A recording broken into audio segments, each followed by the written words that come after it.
O my Lord, make me brave, and make my task easy for me. Have faith, step onto the cloud of Islam, and you will discover the light of Iman. Proclaim this message entrusted to you, and the cloud of Islam will carry you. The label. If the label shows your intent, wear it. There's a label here. People know what you are, what you stand for. The younger generation, they say Islam is not in your head, Islam is not in your beard. Very clever. And I want to tell put it on. That's your time now. This label, don't throw it away. Preserve it. Encourage your children to have it.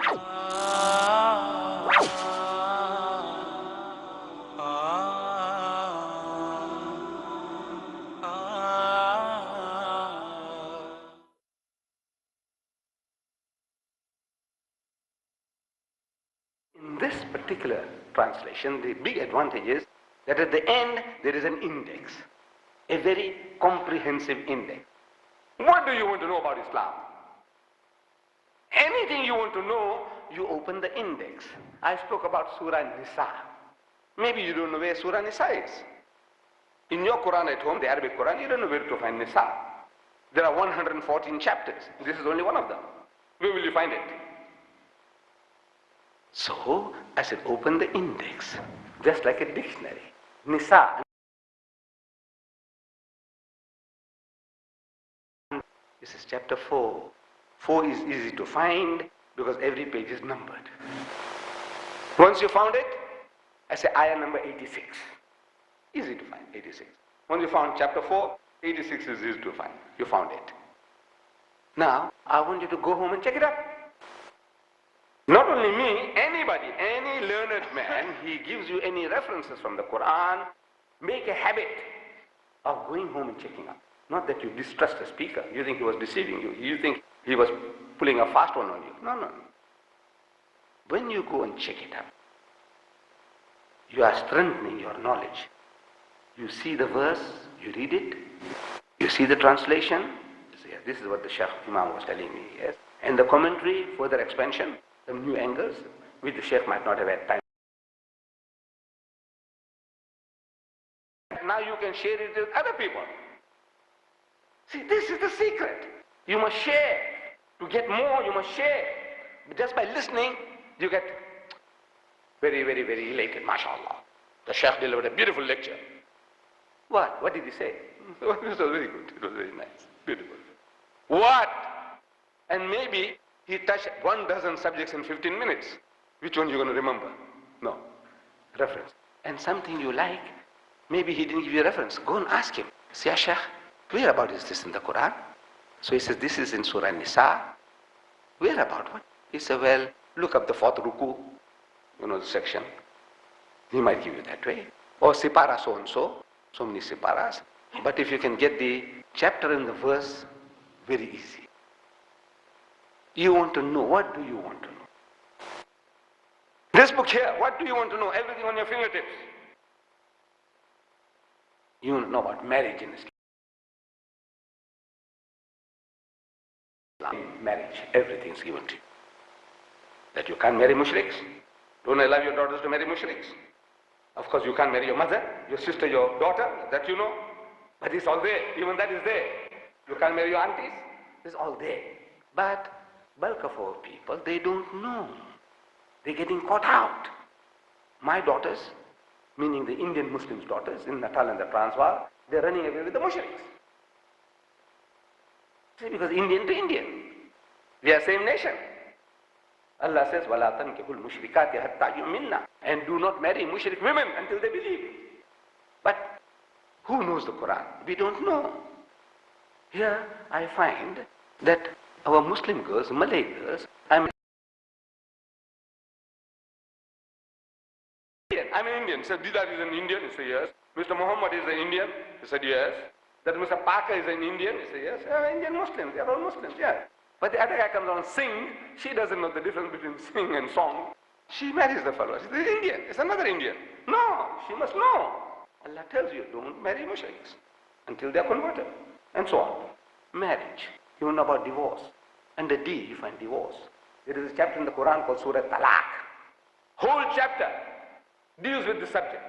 Allah Bari Ta'ala, He took the trouble to explain to us in detail that if it must come to that, how to proceed, how to do the job.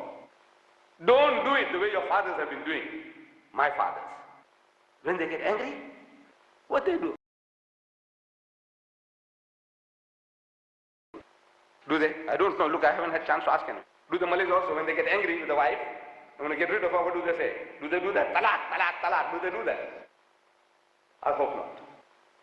But the Indian Muslims, my people, we do that. Because that's what we heard. You want to get rid of your wife? It's just easier than eating peanuts. Peanuts you have to shell. This you don't have to shell even. Just say talaq, talaq, talaq. Then they regret.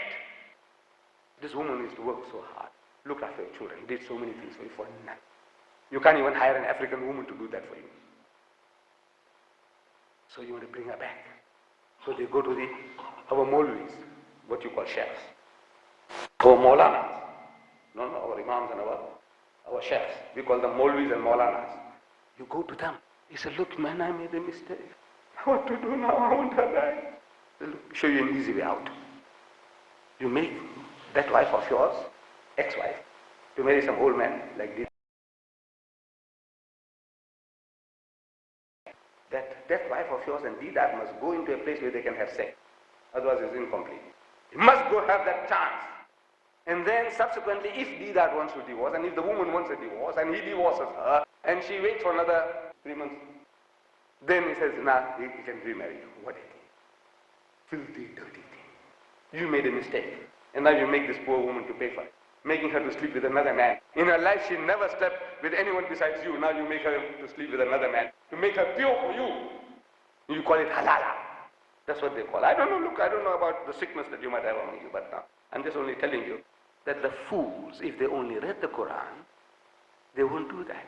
Allah gives you a system that if you must, here is the procedure. Over a period of 3 months. And you start, how to start, when to start. Everything is spelled out for you. Allah doesn't spell out in the Quran how to make salat. You know that? He doesn't spell it out. You know how to do salat? The details, how you stand, how you sit, your hands up to the ears, and this way or that way. All this, what? He said, look at the Prophet. How to make wudu? Look at the Prophet. How to do hajj? Look at the Prophet. He tells you, hajj, yes. Song, yes. The details. Look at the Prophet. Look at the Prophet. But here for talaq, he doesn't say, look at the Prophet. You know why? Because it means, to look at the Prophet means that he must divorce one of our mothers to show us how to divorce. That filthy, dirty thing, abominable thing that our Nabi must do to our mother to show us how to do it. No, Allah won't do that. He spells it out for you. Do it this way. If you had the book, you read it, you won't fall into the mess. This is the book. So, my dear brother, you owe it to yourself, everybody, to have a book. You owe it to your children to have it. It will improve your English. Wallah, your English will improve. Your children won't have to read Shakespeare and Milton to improve their English even. This book will do that.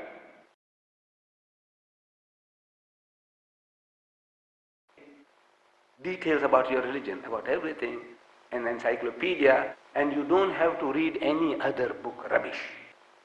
We are hungry to read. The general world is hungry for reading, except the Muslims. We are not a reading people. But if you have any hunger, I said, finish this book first. 2,000 pages, it's a lifetime study, this book alone. Once you finish this, anything, what this great man say, what that great man say, everything. But priority number 1, Allah's Kalam. And this book, I assure you, will keep you busy for a lifetime. If you can afford it. Buy one for your employer, the guy who employs you, the non-Muslim, buy it for him, present it to him. Or your employee, somebody working for you, present it to him. As a birthday present, as a wedding present, as a Christmas present, give the Quran, 5 rands. And the guy will rands for it. He knows what's the value of this book. He'll know. If you are half a dozen in the family who can read, get half a dozen Qurans. And once a week, Ba'd al-Maghrib, after dinner, sit down around the table, tell your son or your daughter, read this to your mother, explain to her. So while the child is reading, the Arabic is improving because it's getting rusty, we are losing it. Make the child read and read the meaning. The language is improving. And explanation is explain to your mother. I've explained it to you as well. Share this. And a bond is created in the family. Stronger than any other factor that can bring you together. The family around the Quran, Allah's Kalam, becomes one. So in Surah Nisa, Allah says, وَإِذَا حُيِّيتُمْ بِتَحِيَّةٍ فَحَيُّوا.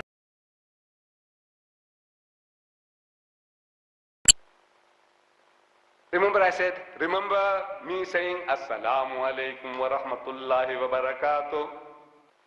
And you responded with wa alaikum assalam. Some of you silently might have continued wa rahmatullahi wa barakatuh. I didn't hear it, but maybe some of you did. But whatever you did was according to instructions. Allah says in this ayah, see, somebody wishes you a courteous greeting, which I did. You must wish him something better. وَإِذَا حُيِّيتُمْ بِتَحِيَّةٍ فَحَيُّوا بِأَحْسَنَ مِنْهَا. Assalamu alaikum. You could have said, wa alaikum assalam wa rahmatullahi wa barakatuh. Better than what I have given you. You respond. That's Allah says. Awrudduha, or something equal. Not worse. Not ignoring it. You wish me something better. If you can't, you're too busy. You at least something equal to that. I say, Assalamu alaikum, Assalamu alaikum. Good enough. Or you say, wa alaikum assalam wa rahmatullahi wa barakatuh. MashaAllah. If you can do that, nurun ala nur. The best of things you can do. And Allah is careful in keeping account.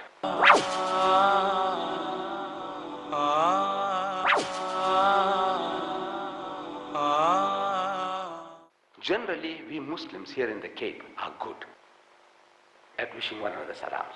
But this quality of wishing salams is being lost in the rest of the world. You, my brethren, I'm congratulating you. Now don't let that go to your head. So far, you are, in this country of ours, you are the best Muslims for that.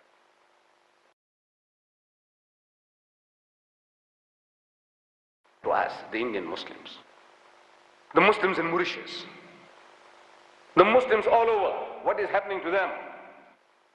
You are in this still the best of Muslims. I don't want to get anything out of you by telling you these things, that you may buy my Quran for 5 rands. That's not the purpose, you know that.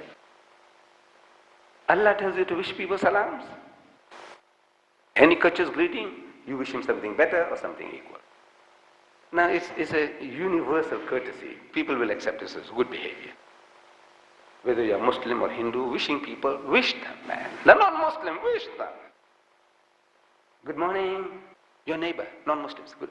Goeiemorgen, goeienaand. Wallah, there are blessings attached to that. But this guy here, I don't know him. So our Nabi Kareem sallallahu alaihi wasallam, he said, wish everyone you know and wish everyone you don't know. No excuse. He said, I don't know the fellow. If you don't know him, it's a blessing. The angels of God. These are the factors that bring people together. Love. These are your guardian angels. Your neighbor, one day there's a riot taking place. Say, kill the Malays. Kill the Moors. The neighbor says, no, that guy is a very good fellow. You know, because Khoimora, Madam, Khoimora, you have been Khoimora, that becomes your guardian angel. Allah said, no, the guy is a good fellow. This neighbor fellow. Maybe the other Malay kill him, but this fellow is all right. Look, this is a factor, human beings. You know, always brought them into your house for a cup of tea. Say, no, this guy is a good fellow. Leave him alone. Can save your child's life. That's that salam, salam. In his language, Khoimora, good evening. Sagabona, the African Sagabona. What it can do for you, Allah, that's just that. What it does for you. Creating angels. These are the angels. Arises. This principle is good. An African, I say wish him. The colored, wish him. Afrikaner, wish him. Wish everybody. Wish everyone you know and wish everyone you don't know. But what to wish? That is the problem. What are you going to wish the fellow? Fortunately, that's why I say fortunately, the Muslims in the Cape, a lot of you wear these kufias. So it's easy. Assalamu alaikum, whether I know you or not. Assalamu alaikum. But it's not happening in other places. We have started taking away, throwing away the kufia. This innocent thing. We don't value it. Muslims don't value it anymore. And when they do, they go to the masjid, they take it out of the pocket, they put it on, and when they come out, quickly goes into the pocket. As if they're terrified. They don't want to be recognized as Muslims. Inferiority complex. And the clever, they're clever fools, wallah, they're clever fools. And when I'm talking to them, I said, look man, this is a very, very essential thing. It gives you power. It boosts your morale. It terrifies the enemy. And innocent. Nobody can say you're provoking him, you're looking for a fight. When this little humble thing you put on, you know what it's doing to him. This topi. You are a challenge. 300 years they tried to convert your fathers. They hammered you people, they enslaved you people. Change your surnames, change your language. Made you to do the Kun carnival, join them too. Our sons, our brothers. You can't say, no, they're not my brothers, they're not Muslims. They're Muslims. Who do the Kun carnival? Muslims, no? They're also there. Yes. 300 years, they did it to us. But still, you are there. You are more than what they could ever expect by natural procreation, biological factors. What your forefathers were brought here from Malaysia, Indonesia, and from Bengal. This is not the natural product by physiological procreation.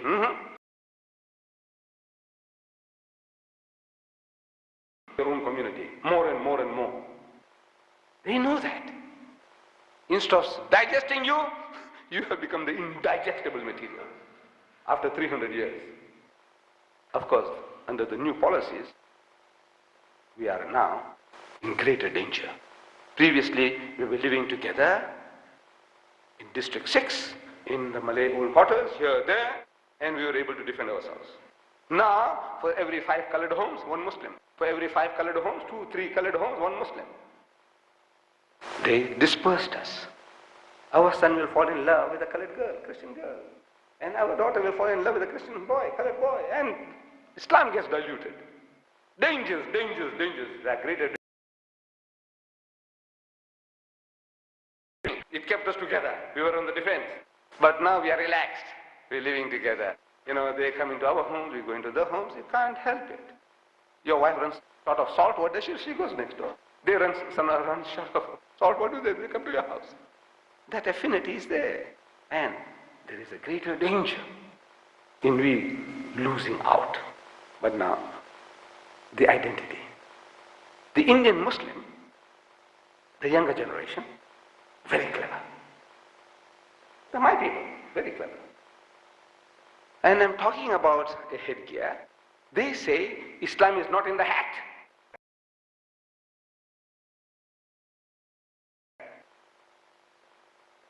Islam is not in your hat. Islam is not in your beard. That's a right. You got to give in. It's a fact. Islam is not in the hat.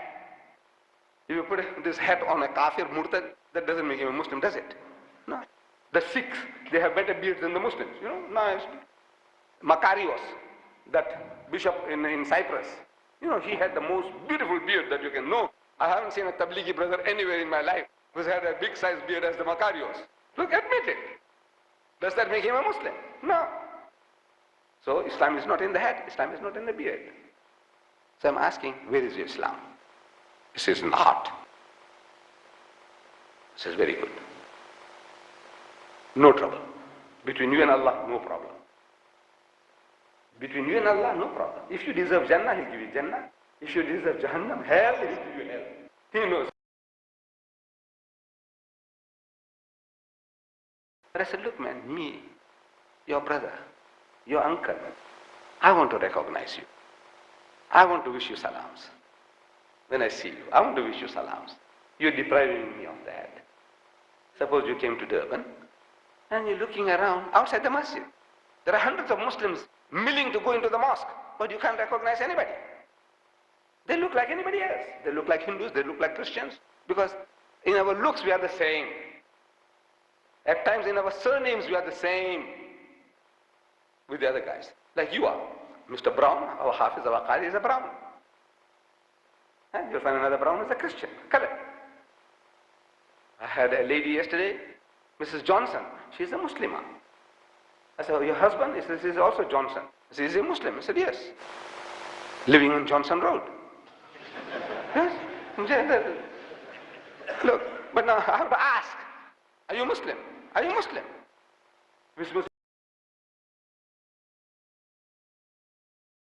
I want to know so I can wish you. If I wish you salams before you can wish me, I get more blessings. Between our Nabi Kareem Sallallahu Alaihi Wasallam and the Sahabas, there was a continuous competition. And our Nabi Kareem Sallallahu Alaihi Wasallam was ever the first. The Sahabas were trying to beat him in wishing salams first, but they couldn't. They couldn't. He was the first.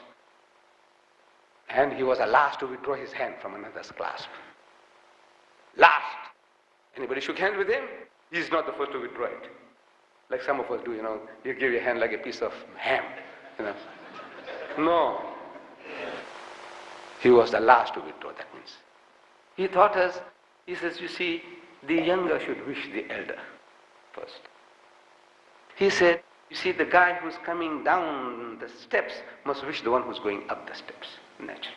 The guy who's riding a horse or a camel or a donkey, he must wish the one who's walking. We're going to wish the guy that we see. We don't recognize who he is. And this, the Muslim, the Indian Muslim, he is going off. He's too clever. Islam is not in the hat. Islam is not in the beard. It's in the heart. But I said, now that means we can't recognize you. We don't know who you are. Unless it's very close relationship. We don't know. Generally, we don't know who's who. So I go to Mauritius. A lot of Indian Muslims there. And nobody wishes one another salams there in that country. Hardly. Some of the leading young men were taking me from meeting people in the street. The leading guys of the society. Nobody is wishing salams. Nobody. I'm inquisitive. I want to know why. Reason is because they all look alike. The Creole, the Indian, the Hindu, the Christian, everybody is the same.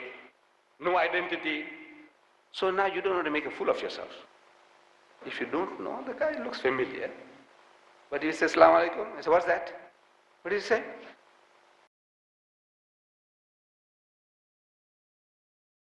The Muslims now, they say, hi, hi.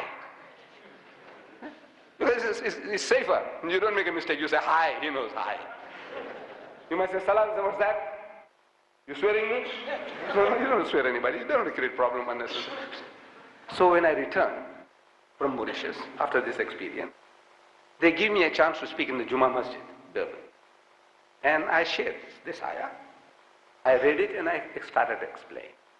I said, you see, in Mauritius, this is my experience. People don't wish one another. And the reason is, they don't have a headgear. See, they're shy to have a headgear. Finished. That means gone. Now you don't know who's who.